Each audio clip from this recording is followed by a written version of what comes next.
Spiritual warfare. Doctor బిలీ Graham ఆయన చెప్పిన మాట ఏంటంటే, the Christian life is not a play ground but a battle field అన్నాడు. క్రైస్తవ జీవితం అనేది ఒక ప్లే గ్రౌండ్ కాదు, అది battle ground. How true it is. ఎందుకంటే మనం బైబిల్లో కనుక చూసినట్లయితే కీర్తనకారుడు భక్తుడైన దావీదు అంటున్నాడు 114వ కీర్తన మొదటి వచనంలో, నా చేతులకు యుద్ధము, నా వేళ్లకు పోరాటము నేర్పించుము అంటున్నాడు. యోబు భక్తుడు 18వ అధ్యాయం 34వ వచనంలో, నరుని కాలము భూమి మీద యుద్ధ కాలము అంటున్నాడు. సో ఇది ఒక పోరాటం. ఒకవేళ గనక మన ఆత్మీయ జీవితంలో పోరాటము గనక లేకపోతే మనము ఆత్మీయంగా చచ్చిన వారుగానే ఉన్నాము, లేకపోతే మనము తిరిగి జన్మించలేదనైనా చెప్పాలి. ఎందుకంటే ఆత్మీయంగా బ్రతికి ఉన్న ప్రతి ఒక్కరూ కూడా ఈ పోరాటాన్ని ఖచ్చితంగా వాళ్ళ జీవితంలో ఎదుర్కొంటారు. ఎఫెసీయులకు రాసిన పత్రిక 6వ అధ్యాయము 10 నుంచి 18 వచనాలు. ఈ వాక్య భాగంలో కొన్ని కీ వర్డ్స్ హైలైట్ చేసి ఉండటం మీరు చూస్తా ఉన్నారు. ఈ యొక్క వాక్య భాగాన్ని మనం చూస్తా ఉన్నట్లయితే, తుదకు అనే మాటతో ఈ వాక్య భాగాన్ని భక్తుడైన పౌలు ప్రారంభించాడు. ఎఫ్ఎస్సి పత్రిక ప్రిజన్ లెటర్ అంటాం. అంటే రోమా జైలులో ఉండి రాసినటువంటి పత్రికలలో ఇది ఒక పత్రిక. తన జీవితం యొక్క చరమాంకములో almost towards the end of his life ఈ పత్రికలను రాస్తూ వస్తూ ఉన్నాడు. సో ఈ యొక్క పత్రికని queen of all the apostles of Paul అంటారు. పౌలు రాసిన పత్రికలన్నింటిలో కూడా ఇది రాణి లాంటిది అంటారు. ఈ 6 అధ్యాయాలని చాలా అద్భుతముగా 3 అధ్యాయాలు డాక్ట్రిన్, మరొక 3 అధ్యాయాలు డ్యూటీ. మొదటి 3 అధ్యాయాలు సైద్ధాంతిక పరమైనటువంటి సత్యాలను వివరిస్తూ వచ్చాడు. తర్వాత 3 అధ్యాయాలు 4 నుంచి 6 వరకు క్రియాశీలకమైన జీవితాన్ని గురించి మాట్లాడుతూ వచ్చాడు. The word and the walk, the doctrine and the duty, it is the perfect balance of pollen letters. ఈ యొక్క పత్రిక రాస్తూ అనేక విషయాలు వివరించిన తర్వాత చివరికి తుదకు ప్రభు యొక్క మహాశక్తిని బట్టి ఆయన యందు బలవంతులై ఉండుడి అని తన కంక్లూడింగ్ వర్డ్స్ని రాస్తా ఉన్నాడు.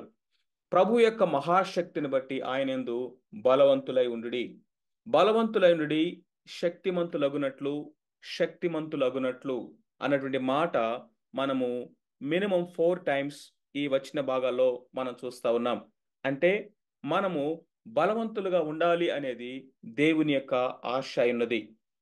ఏ విధంగా బలవంతులై ఉంటాము? దేవుడిచ్చే సర్వాంగ కవచమును ధరించుకొని ఎదిరించుటకును నిలవబడుటకును అన్నటువంటి మాట 4 సార్లు మనం చూస్తాం. ధరించుకొనిడి అన్న వర్డ్ 3 టైమ్స్ మనం చూస్తా ఉన్నాం. సో పోరాడుట అన్నటువంటి వర్డ్ 2 టైమ్స్ మనము చూస్తా ఉన్నాం. దేవుడిచ్చు సర్వాంగ కవచమును అన్నటువంటి మాట 2 సార్లు మనం చూస్తా ఉన్నాం. These are the key words of this passage. అయితే బలము, శక్తి ఎక్కడ ఉన్నదంటే ప్రభు యొక్క మహాశక్తిని బట్టి. బలము, శక్తి అనేది ప్రభువుది. సో ఈ ప్యాసేజ్ యొక్క అవుట్లైన్ కనుక మనం చూసినట్లయితే, the reality of the warfare, the reality of the warfare. ఖచ్చితంగా మనమందరము ఈ ఆత్మీయ పోరాటంలో ఉన్నవారమే. ఈ ఆత్మీయ పోరాటము అనేది విశ్వాసులైన వారందరికీ, ఆత్మీయంగా బ్రతుకున్న ప్రతి ఒక్కరూ కూడా ఎదుర్కొనేటటువంటి రియాలిటీ అనేది మొట్టమొదటిగా మనం చూస్తా ఉన్నాం. రెండవది, the realm of this warfare. ఈ యొక్క యుద్ధము, ఈ పోరాటం అనేది శరీర సంబంధమైనది కాదు. ఎందుకంటే మనము పోరాడున్నది శరీరులతో కాదు. మనము పోరాడినది ఈ యొక్క భౌతిక సంబంధమైనటువంటి లోకములో భౌతికంగా ఉన్నటువంటి ప్రజలతో కాదు. It is a different realm అనేటువంటిది తెలియచేస్తా ఉన్నాడు.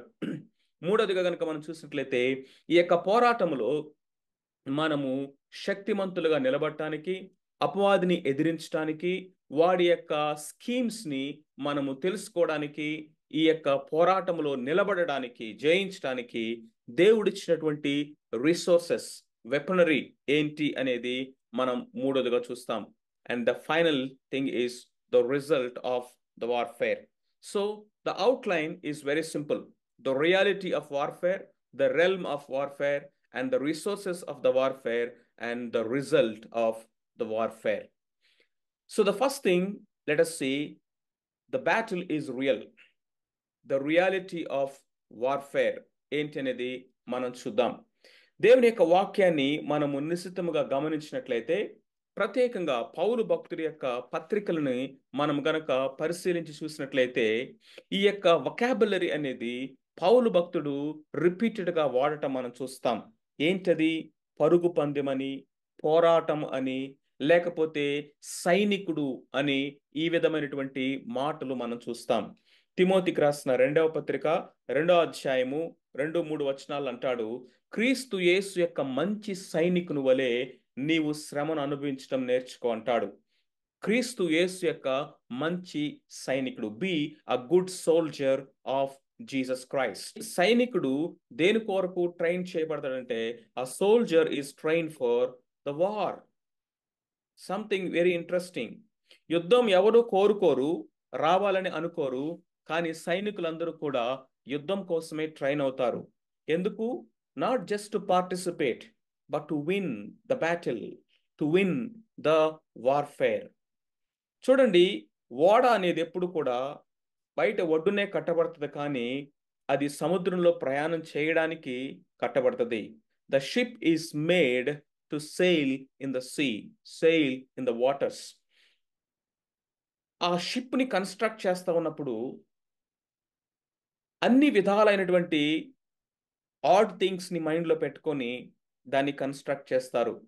తుఫానులు వస్తాయేమో, అననుకూల పరిస్థితులు వస్తాయేమో, భయంకరమైనటువంటి గాలి, విండ్ అనేది దీని మీద కొడతదేమో, ఐస్బర్గ్స్ ఎదుర్కోవాల్సినటువంటి పరిస్థితి వస్తుందేమో, లేకపోతే -డిగ్రీస్ టెంపరేచర్లోకి ఇది వెళ్ళవలసి వస్తుందేమో వాటర్స్లోకి.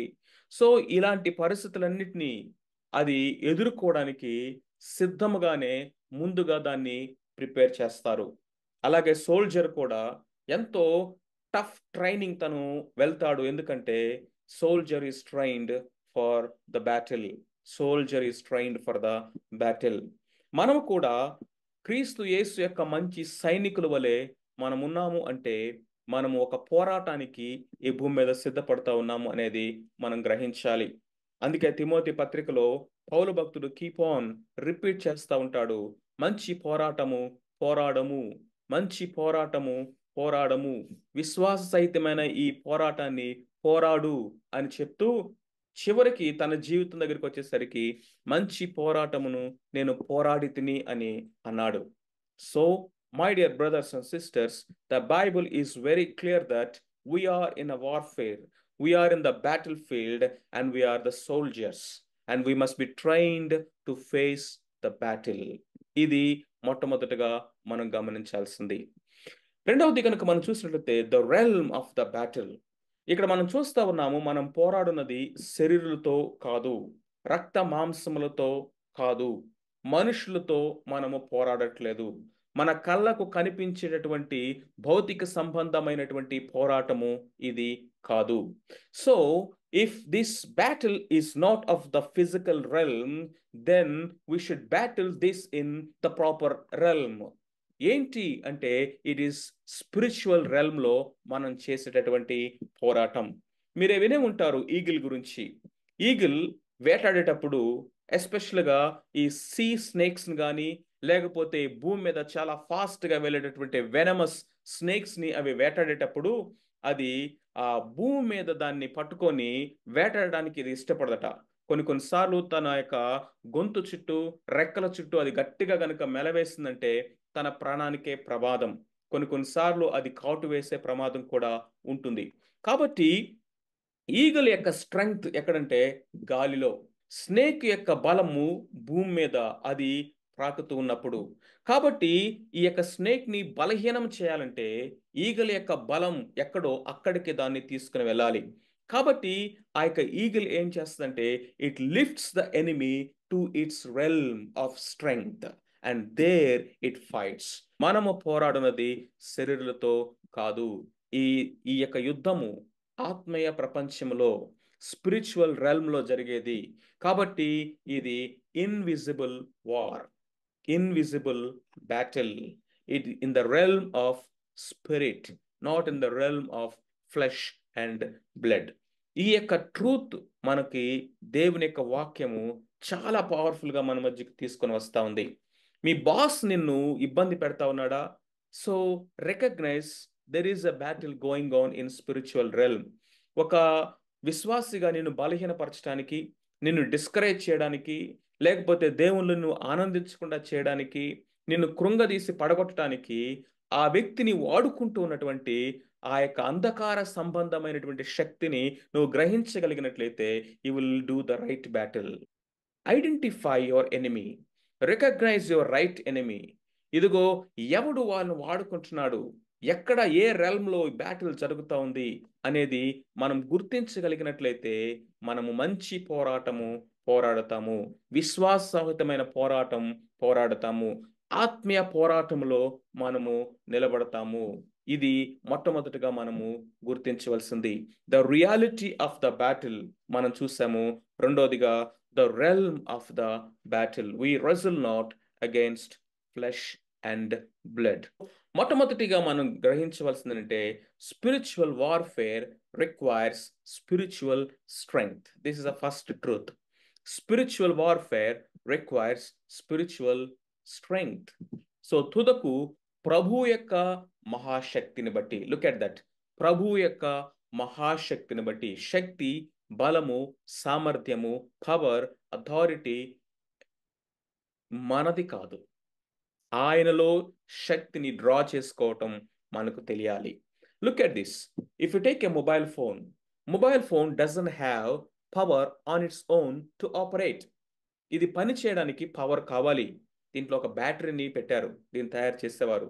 కానీ ఈ బ్యాటరీకి తనంతట తాను పవర్ని జనరేట్ చేసుకోగలిగినటువంటి ఇంట్రెన్సిక్ కెపాసిటీ లేదు. కాబట్టి దీన్ని ఏం చేయాలి? దీన్ని పవర్ సాకెట్కి కనెక్ట్ చేయాలి. ఎప్పుడైతే పవర్ సాకెట్కి కనెక్ట్ చేస్తామో it draws power from the source. It draws power from the power source. కాబట్టి ఈ బ్యాటరీ ఫుల్ అయ్యే వరకు మనం ఆ పవర్ సాకెట్కి కనెక్ట్ చేసినప్పుడు it draws the power and then it works maybe 20 hours 30 hours. ఆ తర్వాత స్లోగా జీరో డ్రైన్ అయిపోయింది. Again you have to connect it to the power source and it will draw the power. So దీని యొక్క శక్తి దీని అంతటా దీని దగ్గర లేదు. కానీ ఇది ఎక్కడైతే సోర్స్ ఆఫ్ పవర్ ఉందో దాని మీద ఆధారపడినప్పుడు ఇది బలవంతుడుగా, శక్తివంతముగా, అర్థవంతముగా, ఉపయోగకరంగా పనిచేస్తూ ఉంది.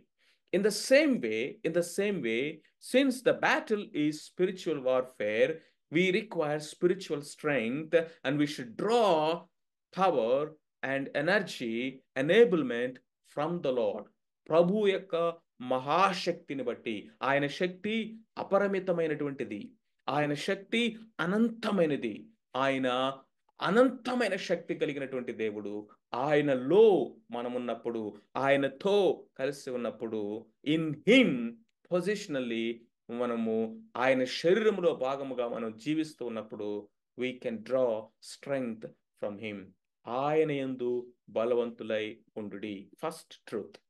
రెండవది కనుక మనం చూసినట్లయితే spiritual warfare requires spiritual sight. ఆత్మీయ పోరాటము కాబట్టి ఆత్మీయ దృష్టి దీనికి కావాలి. మీరు అపవాది తంత్రములను ఎదిరించుటకు, అపవాది దట్ ఈస్ అవర్ ఎనిమీ, వాడి యొక్క తంత్రములు, స్కీమ్స్ అండ్ ప్లాన్స్, టాక్టిక్స్, వాటిని ఎదిరించుటకు శక్తిమంతులగునట్లు దేవుడిచ్చు సర్వాంగ కవచమును ధరించుకొనుడి. 12వ వచనం చూడండి. ఏలయనగా మనము పోరాడినది శరీరులతో కాదు, కానీ ప్రధానులతోనూ అధికారులతోనూ ప్రస్తుత అంధకార సంబంధులకు లోకనాథులతోనూ ఆకాశ మండలమందున్న దురాత్మ సమూహములతోనూ పోరాడుతున్నాము. అపవాది అన్నాడు, వాడు అందరికీ బాస్. ఈ పడిపోయినటువంటి దేవదూతలు ఎవరైతే ఉన్నారో వారిలో ఈ హైరార్కియల్ సిస్టమ్ అనేది ఉన్నది అని చాలా మంది వేదాంత పండితులు అగ్రీ అయ్యేటువంటిది. According to this verse maybe it is so clear and affirmative. ఆ ప్రధానులు ఉన్నారట, తర్వాత అధికారులు ఉన్నారట, ఆ తర్వాత నాదులు, నాదులు అంటే కొంత ఆఫీసర్స్ లాంటి వాళ్ళు ఉన్నారట. ఇక సమూహాలు ఉన్నాయి. సమూహాలు సమూహాలుగా ఉన్నాయి. ఆ సమూహాల మీద కొంతమంది ఆఫీసర్స్ ఉన్నారు. ఆ ఆఫీసర్స్ మీద అధికారులు ఇంకా ఉన్నారు. ఆ అధికారుల మీద ప్రధానులు ఉన్నారు. ఆ ప్రధానులందరి మీద వీడు అపవాది ఉన్నాడు. There is a hierarchical system of these fallen angels. They're all in this cosmic, invisible, unseen realm. So there is a battle going on. ఇది మనము గ్రహించకపోతే, ఈ దృష్టి కనుక మనకు లేకపోతే, మనము కేవలము భౌతికమైన నేత్రాలతోనే చూస్తాము. భౌతికమైనటువంటి నేత్రాలతో, భౌతికమైన సెన్సెస్ తోటి ఈ ఆత్మ సంబంధమైనటువంటి విషయాలని మనం అర్థం చేసుకోలేము. కాబట్టి ఫస్ట్ మనం ఏం చేయాలంటే, నో యువర్ ఎనిమీ. అసలు నీ శత్రువు ఎవరో నువ్వు గమనించు, ఎరుగు ఫస్ట్. అది రెండవది, నో హీ స్ట్రెంగ్త్. వాడి యొక్క స్ట్రెంగ్స్ మనం ఎరగాలి. This is a battle strategy. యుద్ధం చేసేవాడు ఫస్ట్ శత్రుడు ఎవడో ముందు వాడి స్ట్రెంగ్త్ ఏంటో, ఆ తర్వాత వాడి స్ట్రాటజీస్ ఏంటో ఐడెంటిఫై చేస్తారు. ఇవి మూడు వర్కౌట్ చేయకుండా ఎవడు యుద్ధానికి వెళ్ళడు. ఇది ముందు చూపు అంటే. Know your enemy, know his strength and weaknesses, and know his strategies. This is spiritual sight. Spiritual warfare requires spiritual sight. So you must know your enemy. ఈ యొక్క శత్రువు గురించి కనుక మనం చూసినట్లయితే, ఆ యొక్క వాడి గురించి ఈ విధమైన పేర్లు బైబిల్లో మనం చూస్తాం.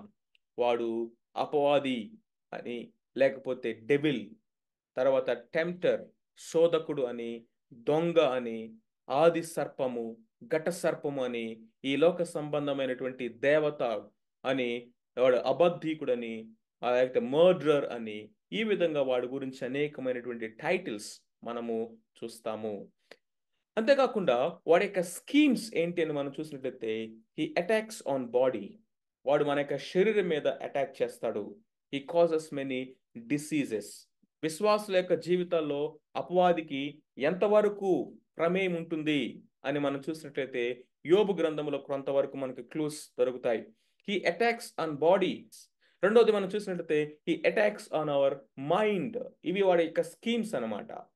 అపవాది యొక్క తంత్రములు ఏ విధంగా వస్తాయంటే, discouragement, discontentment, doubt, deception, division, ఇవన్నీ కూడా వాడు తీసుకొస్తాడు. సో వాడు అంటాడు, ఇదిగో నువ్వు ఒక్కడవే బాగలేవు, అందరూ బాగున్నారు అంటాడు. నువ్వు పలానా వాళ్ళగా ఉంటే బాగుండేది, ఇదిగో నువ్వు కొంచెం సన్నగా ఉంటే బాగుండేది, లేకపోతే నువ్వు కొంచెం తెల్లగా ఉంటే బాగుండేది, లేకపోతే చూడు నువ్వు పళ్ళు ఎత్తుగా ఉన్నాయి కాబట్టి నిన్నెవరు లైక్ చేయట్లేదు, నువ్వు పేద కుటుంబంలో పుట్టావు, దేవుడు నీకు అన్యాయం చేస్తాడు, ఇదిగో అందరికి ఉన్న ప్రివిలేజెస్ నీకే లేవు, అందరికీ కష్టాలు లేవు, నీ ఒక్కడికే కష్టాలు ఉన్నాయి, అందరి జీవితాలు బాగా ఉన్నాయి, నీ జీవితం దుర్బలమైపోయింది అని వాడు మనలో ఒక రకమైనటువంటి డిస్కంటెంట్మెంట్ని తీసుకొస్తాడు.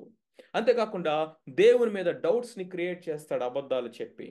అంతేకాకుండా అబద్ధాలు చెప్పి వాడు మనల్ని మోసం చేస్తాడు, డిసెప్షన్లోకి మనల్ని తీసుకుని వెళ్తాడు, డిస్కరేజ్ చేస్తాడు, డిప్రెస్ చేస్తాడు. ఇవన్నీ కూడా మైండ్ మీద జరిగేటటువంటి attacks. Yes, I know many Christians, many so called children of God, they are depressed, discouraged, and they are doubting God and God's goodness and faithfulness. They are discontent with what they have. వాళ్ళు కలిగినటువంటి వాటితో తృప్తి చెందేటువంటి స్థితిలో లేరు. ఎందుకయ్యా అంటే, this is an attack of Satan. ఈ materialistic వరల్డ్లో, ఈ యొక్క కన్స్యూమరిస్టిక్ వరల్డ్లో, ఈ యొక్క హిపోక్రటిక్ వరల్డ్లో మన దగ్గర ఏదైతే లేదో అది మనకు చూపించి, దేవుడు మనకి ఎన్ని ఇచ్చాడో వాటన్నిటిని చూడకుండా ఉండేటటువంటి గుడ్డితనాన్ని వాడు కలుగచేస్తాడు, మన మైండ్ మీద అటాక్ చేస్తాడు. And then he attacks on our spirit. ఏ విధంగా? డిఫైల్మెంట్, మన సాక్ష్యాన్ని వాడు నాశనం చేస్తాడు. అంతేకాకుండా మనం దేవుల్లో ఆనందించకుండా వాడు మనం డిస్ట్రాయ్ చేస్తాడు. మన యొక్క జీవితాన్ని వాడు ఓరియంటెడ్గా చేయడానికి అవకాశం ఉంది. పాపములోకి నెట్టివేసి డిఫైల్మెంట్లోకి నడిపిస్తాడు. సో ఇన్ని విధాలుగా సాతానుడు మన యొక్క జీవితాల మీద అటాక్ చేస్తాడు. He attacks on body, attacks on mind and he attacks on the spirit. So కాబట్టి మీరు అపవాది యొక్క తంత్రములను ఏం చేయాలి? ఎదిరించుటకు శక్తి కావాలి. ఎదిరించడానికే శక్తి లేదు. ఇది మన సమస్య. నో అని చెప్పటం మనకి చేత కావట్లేదు. అందుకని ఒక దైవజనుడు చెప్పాడు, the stability of life depends on the ability to say no అన్నాడు. ఎదిరించుటకు శక్తి అనేది మనకు రావట్లేదు. కాబట్టి ప్రభు యొక్క మహాశక్తిని బట్టి ఆయన యందు మీరు బలవంతులుగా ఉండినట్లయితే, ఆయనిచ్చు సర్వాంగ కవచమును మీరు ధరించుకున్నట్లయితే, మీరు అపవాది తంత్రములను ఎదిరించుటకు రెసిస్ట్ చేయడానికి మనకు అవకాశం ఉంటుంది. యాకోబు అదే అంటున్నాడు, resist the devil and he shall flee from you. అపవాదిని ఎదిరించండి, వాడు మీ యొద్ద నుండి పారిపోవను. ప్రియమైన వారులారా, in the spiritual warfare let me give you one secret before we go to the full armour of God. మనము విజయం కోసం పోరాడట్లేదు. We are not fighting for the battle. ఎందుకంటే యుద్ధము ప్రభు ఆల్రెడీ గెలిచాడు. మనము విజయుడైనటువంటి ప్రభువు పక్షంగా ఉన్నాం. అందుకనే మీరు వాడిని ఓడించండి అని లేఖనం చెప్పట్లేదు, ఎదిరించండి అని చెప్తా ఉన్నాయి. ఎదిరించండి అని దేవుని యొక్క వాక్యం చెప్తా ఉంది, కానీ వాడిని ఓడించండి అని చెప్పట్లా. ఎందుకంటే సాతానుడు ఆల్రెడీ డిఫీటెడ్ ఫో, వాడు ఓడిపోయిన వాడే ఆల్రెడీ. ఆ ఓడిపోయాడు కలువరి సిలువలో మన ప్రభు వాడిని ఓడించాడు. జయోత్సాహంతో వాడిని పట్టి తెచ్చి వేడుక కనపరిచాడు. ఆ విజయాన్ని మనకు ఆపాదించాడు. అయితే వాడు ఏం చేస్తుంటాడంటే వాడి యొక్క స్కీమ్స్ తోటి, వాడి యొక్క పన్నాగములతో వచ్చి మనల్ని భయపెట్టి కుయుక్తులతో మనం పడగొట్టడానికి ప్రయత్నం చేస్తాడు. కాబట్టి know that is a defeated ఫో. వాడి యొక్క స్టింగ్ విరిగిపోయింది, ఇంకా దాంట్లో పాయిజన్ లేదు.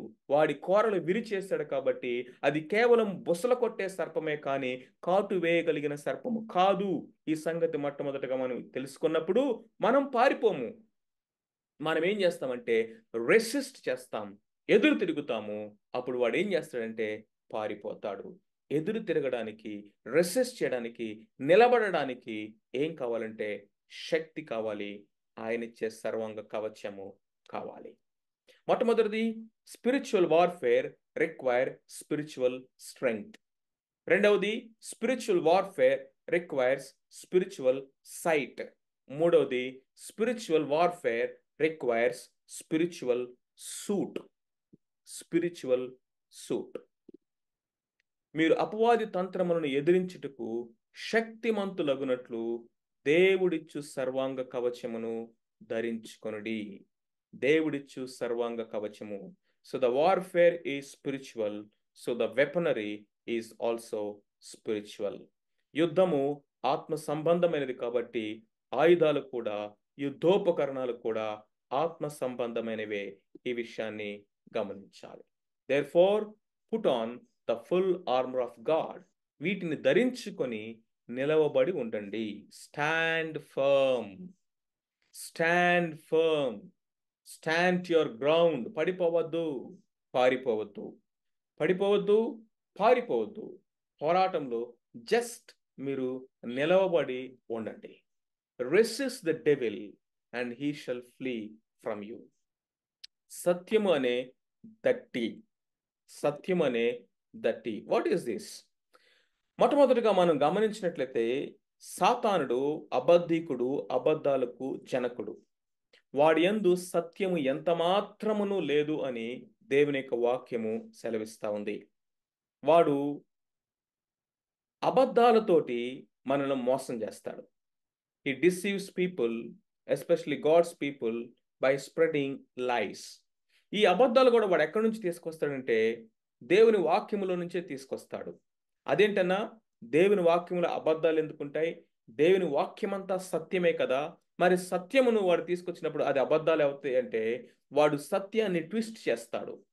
ట్విస్టెడ్ ట్రూత్ ఈజ్ అ లై, హాఫ్ ట్రూత్ ఈజ్ అ లై, హాఫ్ ట్రూత్ ఈజ్ 100% లై, ఆల్మోస్ట్ ట్రూత్ ఈజ్ ఆల్సో 100% లై. ఎవడన్నా వచ్చి ఇది ఆల్మోస్ట్ ట్రూత్ అంటే దాని అర్థం ఏంటో తెలుసా? దట్ ఈస్ ఆల్ టుగెదర్ అ లై. దిస్ ఇస్ హాఫ్ ట్రూత్ అంటే అర్థం ఏంటో తెలుసా? దట్ ఈస్ 100% లై. వాడు సాతానుడు ఏం చేస్తాడంటే సత్యముగానే ఉన్నట్టుగా ఉన్నటువంటి అబద్ధాలని వాడు తీసుకొస్తాడు. Satan is a copy cat. He always copies and he try to produce lies which are similar to the truth. కాబట్టి మనం జాగ్రత్తగా ఉండాలి. వాడు ఆదాములను, ఆది కుటుంబాన్ని వాడు ఈ విధంగానే మోసం చేశాడు, డిసీవ్ చేశాడు. తర్వాత దేవుని మీద డౌట్స్ని క్రియేట్ చేశాడు. వాడు చెప్పినంత కూడా ఏంటంటే అబద్ధమే. అయితే మన దేవుడు సత్యము. God is truth. We are the children of truth and consecrated in the truth. యోహాను సువార్త 17:19 యేసుక్రీస్తు ప్రభువారు ప్రార్థన చేస్తుంటాడు, సత్యమందు వారిని ప్రతిష్ఠిత చేసి తిని నీ వాక్యమే సత్యము. Look at this. నీ వాక్యమే సత్యము. ఐ ఆమ్ ద ట్రూత్ అని చెప్పినటువంటి ప్రభు ఇక్కడ అంటున్నాడు, నీ వాక్యమే సత్యము. ఆ సత్యమందు వారిని ప్రతిష్ఠిత చేసి తిని. So how can we resist the devil? By wearing this belt of truth. సత్యం అనేటువంటి దట్టిని కట్టుకోని వారమై మనం ఏ విధంగా అపవాదిని ఎదిరించగలం? How can we resist the devil by wearing this belt of truth? మొట్టమొదటిగా మనం చూసినట్లయితే బై నోయింగ్ గాడ్స్ ట్రూత్. ముందు ఆ సత్యం అనే దట్టి కట్టుకున్న వాడిగా అపవాదిని ఎదిరించుటకు బలవంతులుగా నిలబడాలంటే మన నడుముకు దట్టి అనేది బలం, స్ట్రెంగ్త్. అది మనం విరిగిపోకుండా, మన యొక్క బ్యాక్ బ్రేక్ అవ్వకుండా, వెయిట్ లిఫ్ట్ చేసే వాళ్ళని చూడండి, చాలా పెద్ద ఆ యొక్క వైడ్గా ఉండేటటువంటి ఒక బెల్ట్ని వాళ్ళు వీస్ట్కి వాళ్ళు చాలా టైట్గా కట్టుకుంటారు. ఎందుకంటే this really gives us a strength. So upper part of the body, lower part of the బాడీని రెండింటిని కరెక్ట్గా కనెక్ట్ చేసి బ్యాలెన్స్గా పెట్టేది ఏంటంటే మన యొక్క నడుము. ఈ నడుముకు ఆ ఆ యొక్క బెల్ట్ ఏమిస్తుందంటే స్ట్రెంగ్త్ ఇస్తుంది నిలబడటానికి. లేకపోతే ఏమవుతుందంటే ఆ యొక్క యుద్ధంలో, ఆ పోరాటంలో కొన్నిసార్లు మనము ఆ బ్యాలెన్స్ మిస్ అయిందంటే we may break our bones or even our back, our spine. So it causes severe damage. So in the same way ఈ యొక్క ఆత్మీయ పోరాటంలో, ఈ క్రైస్తవ జీవితంలో మనకి శక్తి ఎక్కడి నుంచి వస్తుంది, బలం ఎక్కడి నుంచి వస్తాయి అంటే, ధైర్యం ఎక్కడి నుంచి వస్తాయి అంటే నిలబడటానికి బై నోయింగ్ ద ట్రూత్. సాతానుడు ఈ దినాల్లో చేస్తున్నటువంటి భయంకరమైనటువంటి మోసం ఏంటో తెలుసా? దేవుని బిడ్డలని పిలువబడుతున్నటువంటి వారిని బైబిల్కి దూరం చేస్తా ఉన్నాడు. ఓ వాట్సాప్లో వచ్చేటటువంటి పోస్టులు చదువు, నో ప్రాబ్లం. ఇదిగో వాటికి ఫార్వర్డ్ చేయి అందరికీ, నో ప్రాబ్లం. యూట్యూబ్లోకి వెళ్ళు, రోజుకి 4-5 మెసేజ్లు విను, నో ప్రాబ్లం. ఇదిగో అక్కడ ఉన్నటువంటి మెసేజ్లు, ఇక్కడున్న మెసేజ్లు పేపర్లో రాసుకో, నో ప్రాబ్లం. వీళ్ళు చెప్పే డిబేట్లు విను, వాళ్ళు చెప్పే డిబేట్లు విను. వీళ్ళు ఎలాగా ఒకరినొకరు తిట్టుకుంటున్నారో, వాళ్ళు ఎలాగా ఒకరినొకరు తిట్టుకుంటున్నారో వాటిని ఫాలో అవ్వు. ఈ విధమైనటువంటివన్నీ వింటా ఉండు, నీ జీవిత కాలం అంతా ఎలాగ గడుపు, కానీ వ్యక్తిగతంగా మాత్రం బైబిల్ దగ్గరికి నువ్వు రావద్దు అంటాడు వాడు. సో 100% కంటే ఎక్కువ మంది ఈ రోజు ఉన్నటువంటి విశ్వాసుల యొక్క జీవితాలు ఎలా ఉన్నాయంటే, they are not having a personal devotion time with God. Regular quiet time అనేది మనం చేయటం ఎప్పుడో మానేసాము. క్వైట్ టైం చేసినా కానీ ఏదో మొక్కుబడిగాను, ఏదో అలవాటుగాను, ఏదో ఆచారముగాను, లేకపోతే మన దినచర్యగాను మొట్టమొదటగా చేయవలసినటువంటి ఒక మత సంబంధమైన రిలీజియస్ యాక్టివిటీగాను చేయటంతో పరిమితం అయిపోయాము తప్ప, దేవుణ్ణి ఎరగాలి, దేవుని యొక్క సత్యాన్ని నేను దేవుని యొక్క వాక్యములో నుంచి గ్రహించాలి అనేటువంటి ఆశతో, ఆకలితో, ఆ ఆ తపనతోటి దేవుని వాక్యము దగ్గరికి మనం ఇప్పుడు రావట్లేదు. ప్రొద్దున్నే బెడ్ మీద నుంచి లేవగానే మొట్టమొదటగా మన చేయి వెళ్తుంది సెల్ ఫోన్ మీదకి. మొట్టమొదటగా మన కళ్ళు చూస్తా ఉంది ఆ యొక్క డిజిటల్ స్క్రీన్ని. సో ఈ దినంలో ఉన్నటువంటి క్రైస్తవుని ఒక ఆయన అంటే they are the illiterates of the truth of God అన్నాడు ఏడబ్ల్యూ టోజర్ అనేటువంటి ఆయన. సంఘాల్లో ఈ దినాలట సంఘాలన్నీ కూడా దేవుని వాక్యము ఎరగనటువంటి నిరక్షరాస్యులతోటి నింపబడిపోతా ఉంది. They are illiterates of God's truth అని. అందుకనే సాతాను అంత ఈజీగా మోసం చేయగలుగుతున్నాడు. Do not be like babes and infants, deceived by every thought of deception, every kind of doctrine. ఆడేదో వచ్చి ఒక రెండు మాటలు చెప్పగానే, ఆహా ఈ మాటలు ఎంత తీగా ఉన్నాయి, ఎంత బాగున్నాయి, ఎంత సౌండ్గా ఉన్నాయి, ఎంత స్వీట్గా ఉన్నాయి అని చెప్పేసి వాళ్ళ వైపు వెళ్తుంటివే. బెరయా క్రైస్తవులాగా దేవుని వాక్యము దగ్గరికి వెళ్ళి ఈ లేఖనం అలాగ ఉన్నదో లేదో అని పరీక్షించేటటువంటి, పరిశోధించేటటువంటి, సర్చ్ చేసేటటువంటి విశ్వాసులు ఈ రోజులు ఎక్కడ కనిపిస్తున్నారండి? బై నోయింగ్ ద ట్రూత్, ఆ ట్రూత్ ఏం చేస్తుంది తెలుసా? It protects you from wrong teachings. అబద్ధ బోధల నుంచి అది మనల్ని కాపాడుతుంది. సాతానుడు చేసే పోరాటం ఏంటో తెలుసా? సంఘాల మీద వాడు చేసే పోరాటము, ఈ ఆత్మీయ పోరాటములో వాడు చేసే పోరాటం ఏంటంటే అబద్ధ బోధలని వైరస్ని పంపించేశాడు సంఘాల మీదకి. అబద్ధ బోధకులు అనేటటువంటి ఇదిగో ఈ యొక్క ఏజెంట్స్ ఆఫ్ సేటన్ని సంఘాల మీదకి పంపించేశాడు వాడు. పెరీలియస్ డేస్ అని పౌలు భక్తుడు రాస్తా ఉన్నాడు. పెరీలియస్ డేస్, పెస్టిలెన్స్. ఏంటి పెస్టిలెన్స్? ఏంటి ఈ యొక్క పెరీలియస్ డేస్? ఏంటి భయంకరమైనటువంటి, విపత్కరమైనటువంటి పరిస్థితులు సంఘం మీద ఏంటంటే అబద్ధ బోధలు అనేటటువంటి ఈ యొక్క భయంకరమైనటువంటి అగ్ని బాణాలని, భయంకరమైనటువంటి సాతాని ఏజెంట్స్ని ఆడు సంఘాల మీదకి పంపించేశాడు. మరి ఈ అబద్ధ బోధలని ఎదుర్కోవటం ఎట్లాగా, నిలబడటం ఎట్లాగా అనంటే సత్యము అనే దట్టి. Wrong interpretation always leads to wrong application. వాక్యములో నుంచే తీసుకొస్తారు, వాక్యాలనే చదువుతారు, దాన్ని టెక్స్ట్ని అవుట్ ఆఫ్ కాంటెక్స్ట్లోకి తీసుకుని వెళ్ళి మేము చెప్పే బోధలే కరెక్ట్ అని వెళ్తుంటే కోకొల్లలుగా, లక్షల మందిగా, కోట్ల మందిగా ఈ దినాల్లో చూసినట్లయితే పొలోమంటూ వారి వెనక వెళ్తా ఉన్నప్పుడు క్రీస్తు యేసు యొక్క మంచి సైనికుని వలె సత్యం అనే దట్టిని కట్టుకొని బలంగా నిలబడతావా? Be matured to discern the deceptive doctrines of Satan. Be matured. అది ఎప్పుడు అవుతుందో తెలుసా? You must know the truth. లేఖనం చెప్తా ఉంది, యేసు ప్రభు అన్నారు, know the truth and the truth will set you free. అదే మాటలో నుంచి ఇక్కడ ఒక కొటేషన్ రాయడం జరిగింది. Know the truth will set you free from something and the same truth will set you fight for something. నువ్వు ఏ సత్యమైతే నేను స్వతంత్రులుగా అనేకమైన వాటి నుంచి విడిపించిందో అదే సత్యము దాని కొరకు యుద్ధం చేయడానికి, పోరాటం చేయడానికి నిన్ను నిలబెడుతుంది. ఎప్పుడు తెలుసా? Know the truth. మొట్టమొదటిది బై నోయింగ్ ద ట్రూత్. రెండవది కనుక మనం చూసినట్లయితే by standing firm for the truth. ఆ సత్యం కోసము నిలబడాలి. తెలుసుకోవటం అక్కడే సరిపోదు. తిమోతి, ఇదిగో ఎఫెస్లో నేను ఎందుకు ఉంచానో తెలుసా? నేను మాసిదోనియాకి వెళ్తూ ఎఫెస్లోనే ఉండమన్నాను. ఎందుకో తెలుసా? సత్యమునకు భిన్నమైనటువంటి బోధలు అక్కడ జరుగుతూ ఉన్నాయి. నిలబడు, పిరికివాడుగా ఉండొద్దు, భయపడొద్దు. ఈ మంచి పోరాటము మంచి మనస్సాక్షితో నువ్వు చేయాలి అని తిమోతిని అక్కడ వదిలేసి వచ్చాడు. ఎందుకో తెలుసా? ఇదే ట్రూత్ అని బోధించటమే కాదు, అదే ట్రూత్ అని గ్రహించటమే కాదు, stand for the truth. No matter what the cost is, stand firm and fight the good fight. Fight the good fight. ఆత్మీయ జీవితము run in the race, wrestle in the ring. పరుగు పందెంలో పరిగెత్తు అంటున్నాడు. అంతేకాకుండా ఆ యొక్క మల్ల యుద్ధం చేసేటటువంటి ఆ యొక్క రింగులోకి వెళ్ళి యుద్ధం చేయి, మల్ల యుద్ధం చేయి, రజిల్ ఇట్. ఇదే పౌలు భక్తుడి యొక్క జీవితం. మంచి పోరాటము పోరాడి తిని నా పరుగును కడముట్టించి తిని. ఏరి కోసం పరిగెత్తావయ్యా? దేనికోసం పరిగెత్తావంటే పౌలు భక్తుడి యొక్క పరుగంతా దేనికోసమో తెలుసా? నశించిపోయే ఆత్మల కోసం, ఎవాంజలిజం.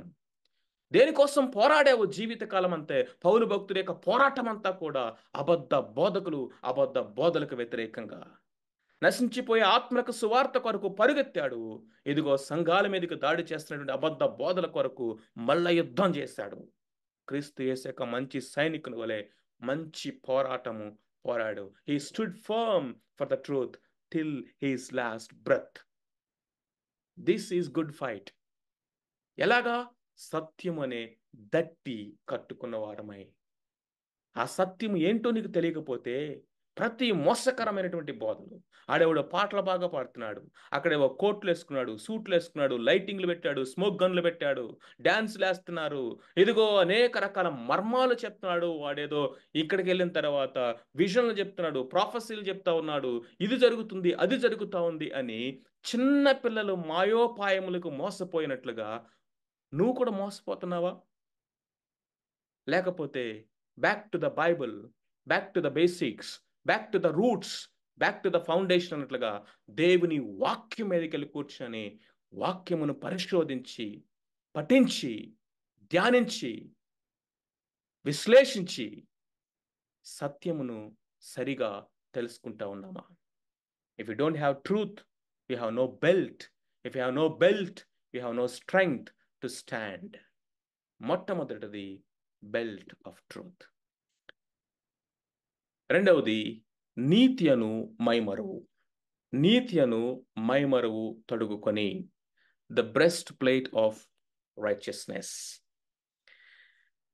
క్రైస్తవ జీవితంలో నీతి అనేది రెండు రకాలుగా ఉన్నది.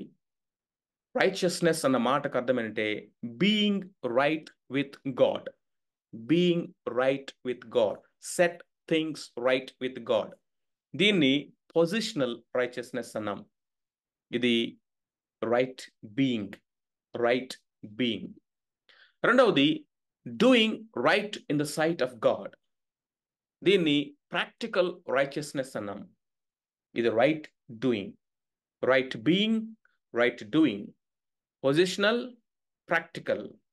యేసు క్రీస్తునందు విశ్వాసము ద్వారా కృపచేత మనకు ఆపాదించబడిన, మన అకౌంట్లో క్రెడిట్ చేయబడినటువంటి నీతి. ఆ నీతిని కలిగిన వారముగా మనము నీతి ఫలము అనేటువంటి సత్ప్రవర్తన కలిగి జీవించాలి. సో మనము we are not saved by good works, but we are saved for good works. సత్క్రియలు కొరకు మనము క్రీస్తు యేసునందు సృష్టించబడిన ఆయన చేతి పని అయి ఉన్నాము. పరలోకమందున మీ తండ్రి మహిమపరచబడినట్లుగా మీ వెలుగు అనే సత్క్రియలు వారి ఎదుట ప్రకాశింపనీయుడి అన్నాడు. So one thing is positional, other thing is practical. నీతి మనల్ని ఏం చేస్తుంది తెలుసా? ధైర్యంగా నిలబెడుతుంది. సామెతల గ్రంథంలో ఉంటుంది కదా, నీతిమంతుడట సింహం వలె ధైర్యంగా నడుస్తాడట. వాడిలో గిల్ట్ ఉండదు, అభద్రతా భావం ఉండదు, భయం ఉండదు, ఇన్సెక్యూరిటీ ఉండదు. He will walk like a lion. ఎందుకో తెలుసా? He walk in righteousness. So దేవుడు నిన్ను నీతిమంతునిగా తీర్చాడు కాబట్టి నీతిమంతునిగా బ్రతుకు అంటున్నాడు.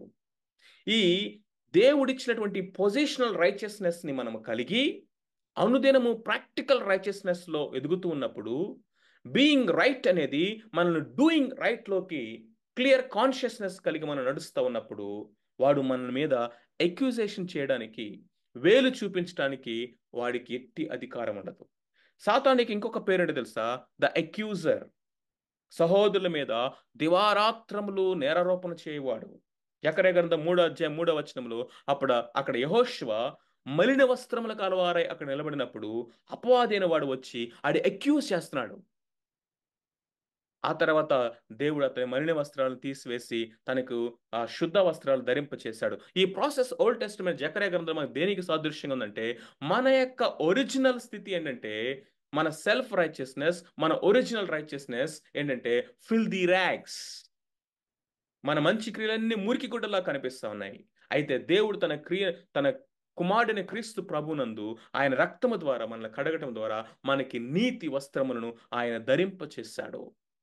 అయినా కానీ వాడు వచ్చి ఏం చేస్తుంటాడంటే వాడు దివారాత్రములు అక్యూజేషన్ చేస్తానే ఉంటాడు. వాడు అక్యూజ్ చేయడానికి నువ్వు అవకాశము ఎందుకు ఇవ్వాలి?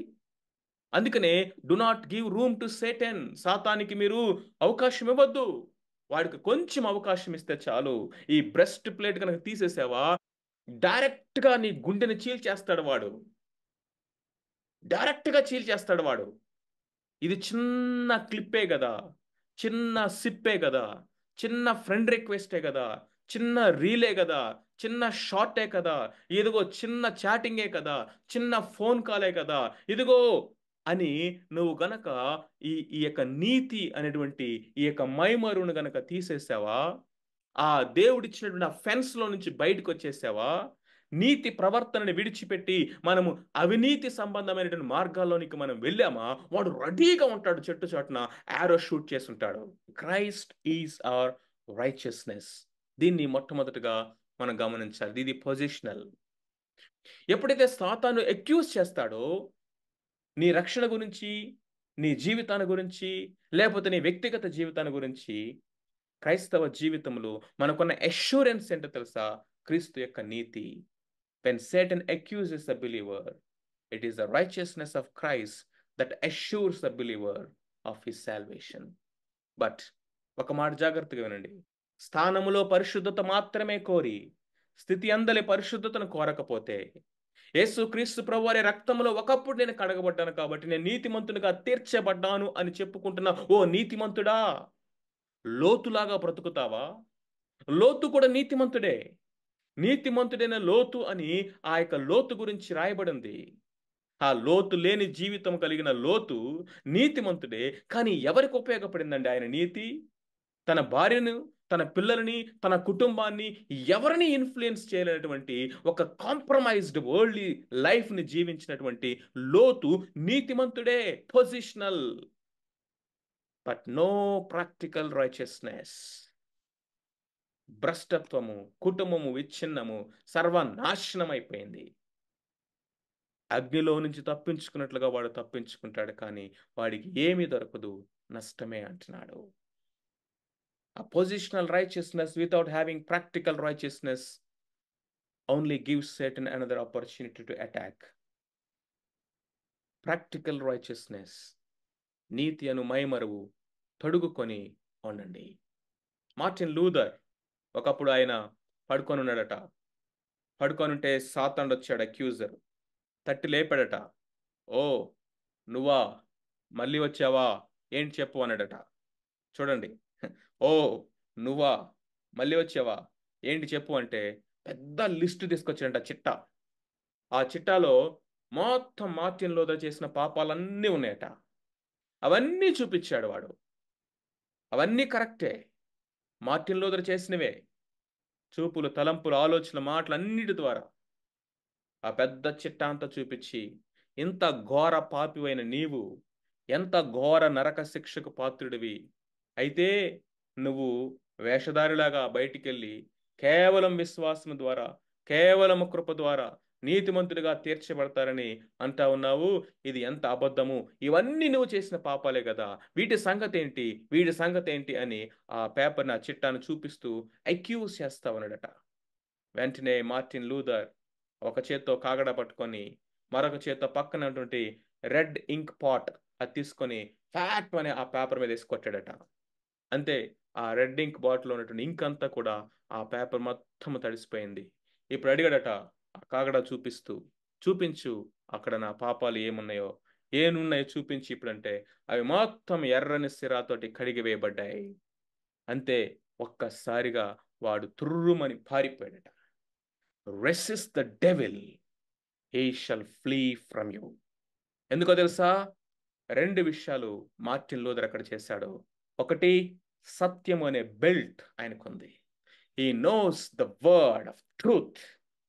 రెండవది, దేవుని యొక్క నీతి మీద ఆధారపడి ధైర్యంగా తను దేవుని నీతిని క్లెయిమ్ చేసుకొని నిలబడ్డాడు. నా నీతి కాదు, నా దేవుడు నాకు ఇచ్చిన నీతిని బట్టి నేను నీతిమంతునిగా తీర్చబడ్డాను కాబట్టి నీతి ప్రవర్తన కలిగి ఈ భూమి మీద నేను జీవిస్తాను. అపవాది పారిపోయాడటండి. అపవాది పారిపోయాడు. కాబట్టి be clothed with the righteousness of Christ.